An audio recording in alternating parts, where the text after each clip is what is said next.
everyone, and welcome to this week's Tack Tip Tuesday here at Summerside Tack. This week we're returning to one of my favorite topics, bits.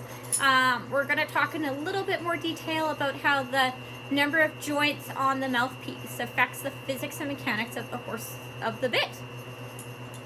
So right here we're going to start with a simple single jointed loose ring snaffle. This is a super common traditional type bit. As we learned in weeks prior, it is a snaffle because it applies direct pressure in the horse's mouth, not because it is jointed.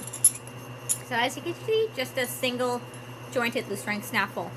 So we're going to compare that to a double jointed, this is a Logins loose ring snaffle. As you can see, it has a nice break there. So it actually tends to lie on the horse's tongue a little bit easier, as it has more independent action from each other.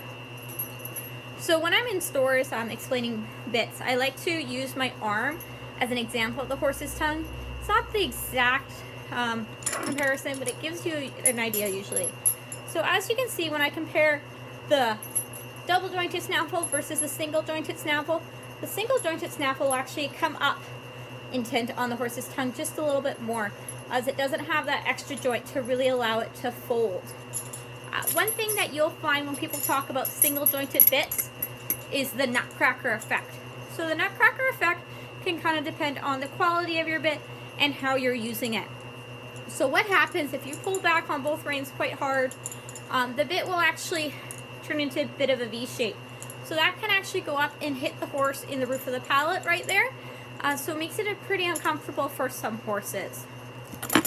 That being said, I do know some horses that prefer a single joint over a double joint. I do know some horses who prefer multi-joints or no joints.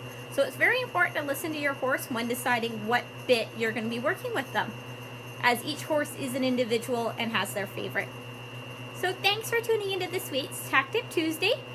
We hope to see you next week, and let us know in the comments if you have any questions or suggestions for ones that you want to hear.